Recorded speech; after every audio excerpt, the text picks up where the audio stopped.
Hello everyone! In this video we're exploring Hero's Adventure Road to Passion. No, it's not that type of passion. It's an indie game where you're passionate to become a martial arts master. The game really surprised me with its depth when it comes to your freedom to explore and your character choices. Before we get to the good stuff, I'm quickly going to give you the details about the game's developers and when it was fully released. I know, it's the boring stuff, but I have to do it for completion's sake. This is exactly why I got picked last for any team sports. The game was developed by an indie studio going by the name Half Amateur Studio. At least only half of them, which is a good start. Yes, I'm looking at you. The game was fully released on the 16th of November 2023. It falls into the wuxia RPG genre. For those of you unfamiliar with wuxia, it's a genre of Chinese fiction centered around martial arts heroes that acquire supernatural fighting abilities through training and then cultivating their internal energy. Right, with that out of the way, so what is the game about exactly? Well, Hero's Adventure Road to Passion will plunge the player into a world of conflict where you will then play as a nobody in the martial arts world. Your goal is to gain power, honor, and recognition. This all plays out in a wuxia pixelated universe that contains different regions, each with their own martial arts schools and storylines. You as the player will then navigate through these intricate storylines that is filled with moral dilemmas, battles, and alliances forged during this time of conflict. At the start of your adventure, you can create your own character, choosing from, well, 2 portrait options and whichever weapon you want to fight with, as well as some attribute points. Naturally, I went with the flute, hands down the best martial arts weapon out there in my opinion. The game starts with a cutscene already showcasing that the game has a lot to do with the decisions you take during your gaming experience. Given that I had no idea what awaits in the world, and not really wanting to step on anyone's toes just yet, I decided to side with the official looking lady. As I played a bit more, the game briefly explained about key elements that you need to keep in mind as you progress through the game. I quickly realized that the sheer amount of reading and remembering required of you as you talk to the NPCs in the village is going to be insanely challenging. Kinda like trying to get my viewers to hit that subscribe button. Luckily, the key aspects that the game wants you to remember during conversations is highlighted in dark orange. Now, in some instances it will reflect in your quest log. In others, well, if you did not read properly or have a short memory like myself, then you're most likely going to miss things along the way, especially if it's your first playthrough. For the people that really enjoy grinding professions in RPG games, there are loads of different variety in the game. Just the gathering or trade skills alone will have you spend hours and hours grinding to max each profession. As you can see here, there are plenty of things you can focus on to fine-tune just how you would like to play. Or, like me, you can just do the bare minimum and go out there and dominate the martial arts world. At the start of my adventure, I did feel that buying things is really expensive. I had to resort to sleeping in some shady house when I needed to rest, as the inn lady kept yelling at me for trying to sneak upstairs every time I attempted to find a proper bed for the night. So, to become the greatest martial artist to ever grace these lands, I had to gather some materials from the nearby forest to get some money. Having to put my combat genius on hold for a bit to chop down some trees and hunt some worms, I found the spot. I don't know what it was. This log spoke to me, calling me, giving me the sense that this is where the big money is. No! Well, it seems even a master such as myself still needs tools. With my money running really low, I hope this purchase was worth it. Now I am ready to catch the best worms in the world. Tools at the ready! So yeah, tools break. Making sure you have enough on you at all times will save you a lot of traveling back and forth if your aim is to gather everything you see as you explore. Later on, however, I found that as you level up your professions, you will get more proficient, making tools break less. You do get better tools later on in the game as well. You can either buy or craft these for yourself. Another thing to note is the higher your skill, the better the chances to gather the rarer resources from the available node displayed on the left. As you gather resources, you can either choose to sell to the vendors or keep it for your own crafting. Keep in mind, selling items to vendors not only earns you money but also boosts your mercantile skill, making your items more valuable in the long run, thus selling for more and you can buy stuff cheaper. Right, now that I am making some decent starter money, it was time for me to explore the rest of the world. As I was about to leave the town, this happened. The guy robbed me, however, at this point I was really itching to explore the world outside of this village, so I left. When I got back later, I happened to walk straight into the thief that robbed me, and then this happened. So because I left the village, the thief had time to spend my money that he stole off me, basically getting rid of the evidence.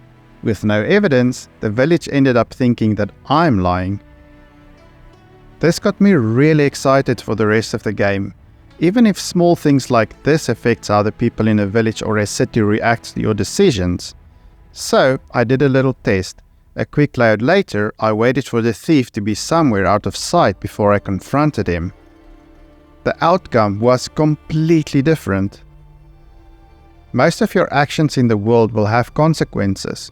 By doing bad things, you will gain benevolence, while being on time for appointments or commitments will make you trustworthy. There are 6 such attitude categories, each giving you buffs accordingly, whether you're 100 or a -100. Learning certain martial arts skills will require you to have certain categories high enough for the masters to accept training you, so the actions you take in the world matters greatly.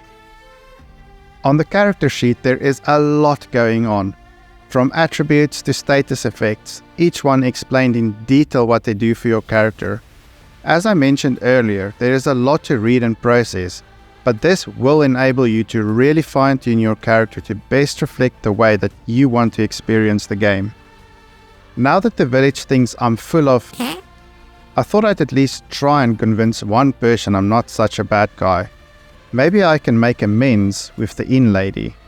The amount of times she yelled at me over the last couple of days when I tried to sneak upstairs must have been a real pain, so maybe some gifts are in order.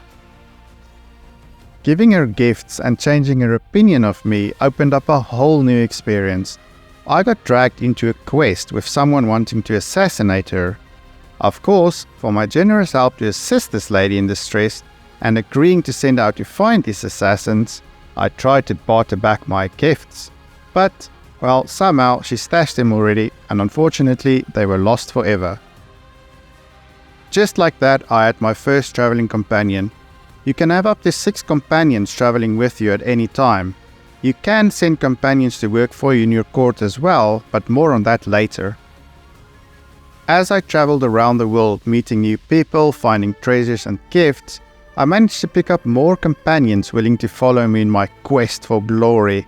I bet you they did not know by joining me, they will be running from town to town like a headless chicken. I completely lost track of what I'm supposed to be doing as I got sidetracked by all the exploration and, well, lending old people's valuables. I encountered various choices during these travels. Most of them resulted in me deciding to battle. Having some companions proved very useful. Even though I'm only playing the game on normal difficulty, one of the 5 difficulty settings, I managed to get myself into fights that proved much more than I can handle. The battles I did manage to win gave me fame. In turn, this caused fellow martial artists around the world to start to recognize my name. They actively started to seek me out, wanting to challenge me in duels. When I beat them, they declared me their rival and kept coming back after a while to challenge me again and again to prove their own strength. As I explored the world, from time to time I decided to help the cities I'm visiting by accepting bounties from the local bulletin board. Even with all my adventuring, exploring, casual thievery, buying gifts and bribing officials, it all proved very costly. So these bounty boards gave me high-grade commissions. Some proved quite difficult but gave nice rewards. By completing these, I also got nice experience, money and relations towards the towns I was in. Still, the best way I found to gain combat experience for myself, my companions and all of our martial arts skills was to go out to a remote forest, find a pack of wolves or any other animals, and unleash the fury of my flute. I probably ended up taking out enough wolves to place me on the World Wildlife Fund's radar, but what's done is done. The quest to become the world's strongest martial artist requires sacrifice. So, after gathering some companions, exploring the world and wiping out some animal populations, I decided it's time to see just how strong I've become after playing the game for about 15 hours. In one of the major cities, I decided to enter a tournament that was being held for all the dojos from each region to compete against each other. Me, of course, representing myself. After some fierce competition, I was deemed the victor. Seems my days of training in the forest is paying off. You can compete in these tournaments or arenas that you can find in each major city to progress your story, gain some fighting experience and achieve fame. Fame seems really important to progress your adventure, so it's definitely worth trying to do these as soon as you think you are strong enough. Some are quite expensive to enter though. You can also go around challenging the sect masters or dojo owners. I found the sect masters is no joke. They made me feel very insignificant in the martial arts world each time I tried, even with them only fighting me with 30% of their power. I did, however, manage to beat some of the dojo masters. Beating a dojo master enabled me to take over the dojo's training, thus giving me another income stream that I could repeat each day. The combat itself is not very complicated from what I've experienced up to this point. The combat is turn-based, and at the start of the battle, you can select where you and your companions should start the fight. During your character's turn, you can then move and decide which ability you would like to use. There is also the option to use AI to fight the battles for you. I played manually for a bit, then after a while, especially when I was farming easier content, I just used the AI to speed things up and save time.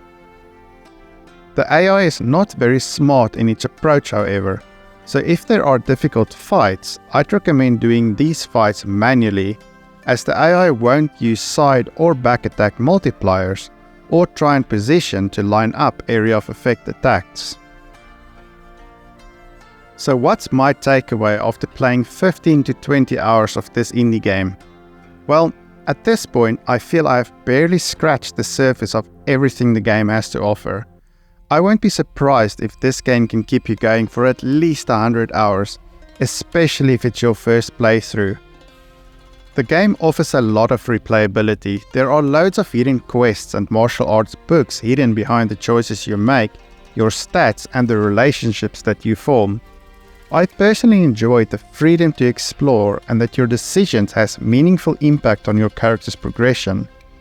Like a true RPG, the game offers a lot in terms of grinding through professions, getting stronger and forming relationships. You even get your own court or base where you can farm and craft. You can also assign the NPCs that you have befriended during your travels there to work for you. The negatives I experienced personally from the game is that you have to read everything, and there is a lot to read and remember. The game also does not do a good job at explaining some things. This might be due to the translation from Chinese to English. Overall, for an indie game, its price and the amount of time that you can spend playing this game, it's definitely worth a look. Drop a comment below if you have played this or any similar games before and what your experience was. Don't forget to like and subscribe, or Bards Around the World won't have anything to sing about. See you in the next one.